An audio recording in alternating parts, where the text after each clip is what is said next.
Okay, hello and welcome back to my channel. And as you remember, last time we stopped at the at this thing right here. And today we're gonna be solving for h, and we're gonna see how it's gonna look like. Okay, so let's start. And I should rewrite this up here, as I think we're gonna see this throughout the whole thing.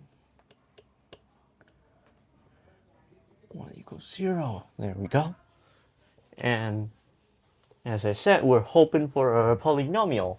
So we're gonna put h of u in a series of k equals 0, u k a of k. Yep. Right. We're gonna put this in series and see how these terms would sort of turns out. See, the double derivative would be 2u, and one derivative, that is 1u, and that term just doesn't have any derivative. K plus 2, k plus 1, uk plus 2, ak plus 2 uk.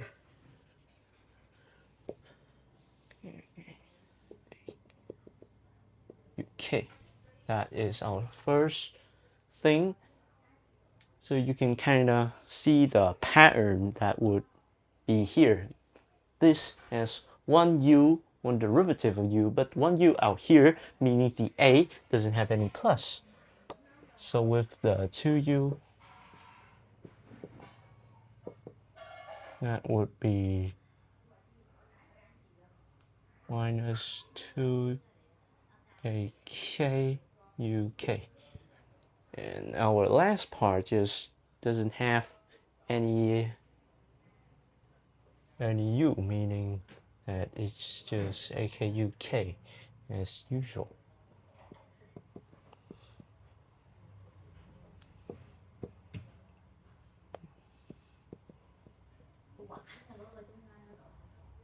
Okay, I forgot the k. Oh my gosh.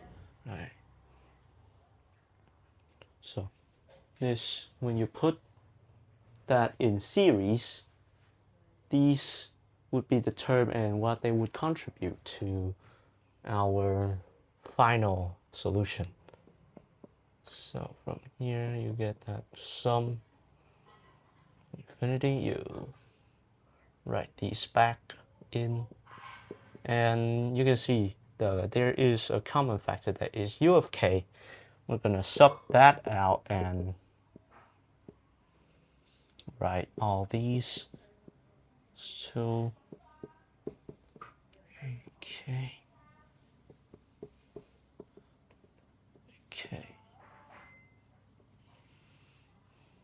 uk equal to 0. So we have successfully put that into a series.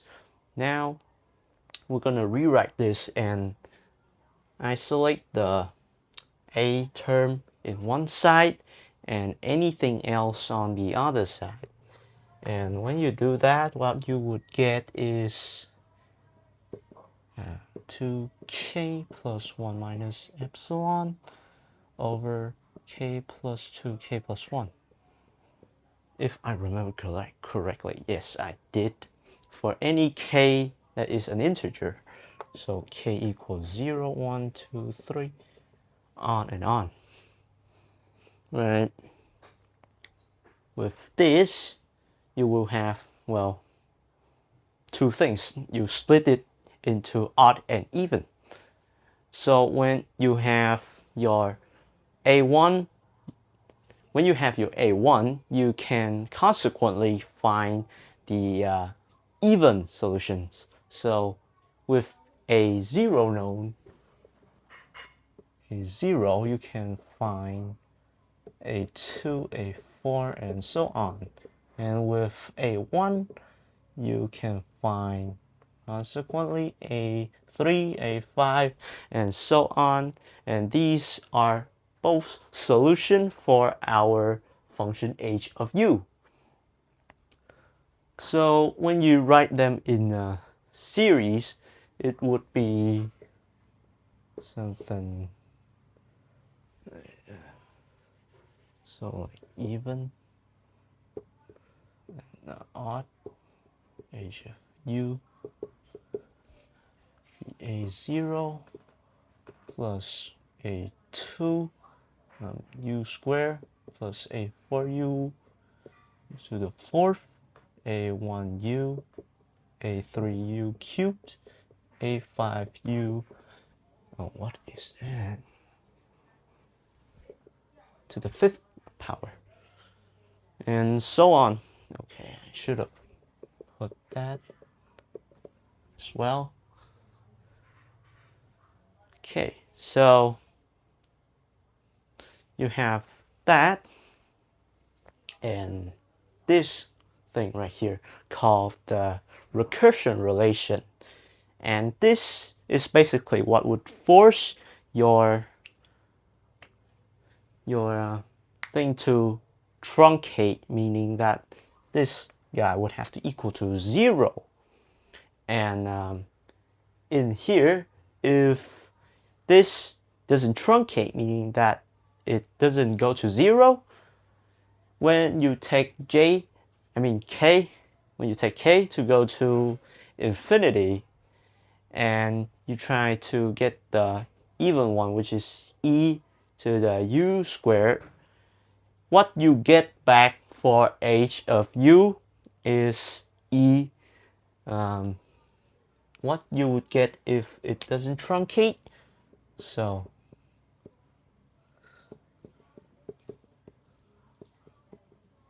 truncate, what you get for h of u is that it would be proportional to e to the u cubed, and it doesn't have a minus, meaning that is not a decay function.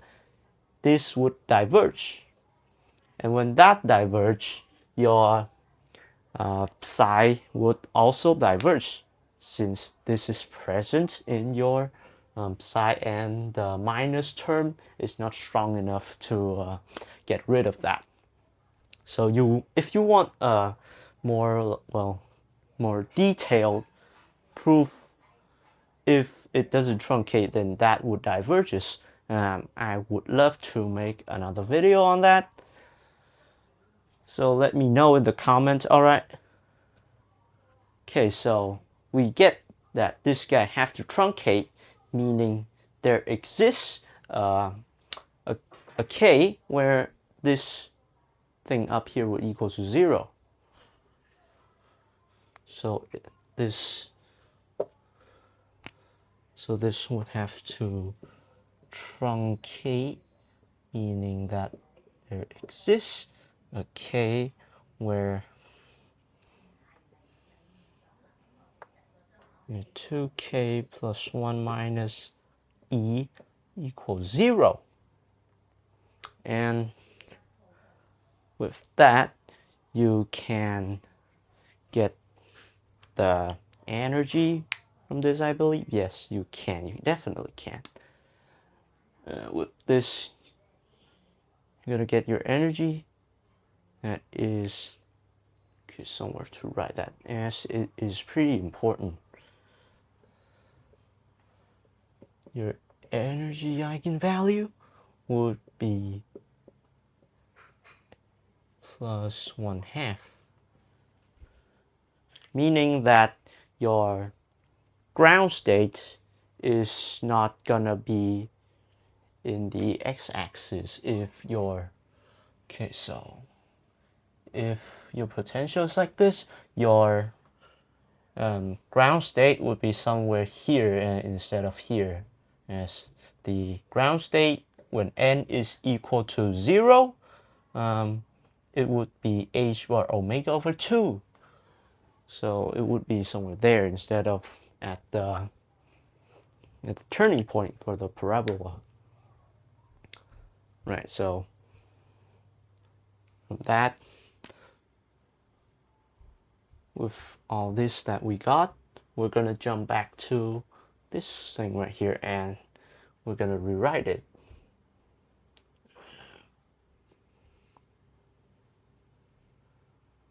See the middle part? Yeah, this part.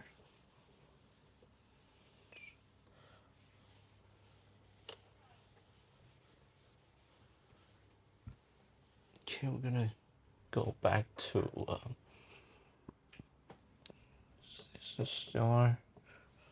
Okay, so now from our function right there, we can rewrite it as the big H, and this would be our final solution.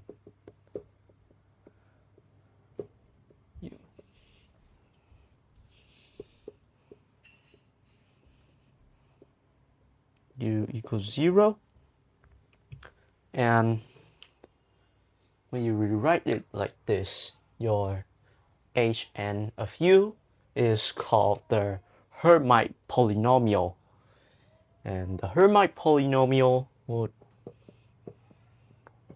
look something like this. When you put it in a series, it would jump by a factor of 2. So that is something plus n plus 2, and so on and so on. So from there, your wave function, your psi of x, would be equal to that coefficient times the h of u, and times the exponential part, which is minus u squared over 2. Now we're going to write this as m omega over 2h bar. Yep. With the energy eigenvalue to be h bar omega times n plus 1/2. And yeah, that is it for this method. Next, we're going to move on to the operator method, which is my preferred method, as it is just so much easier and very convenient to do, very easy to remember as well. So yeah, that's it for today. Goodbye.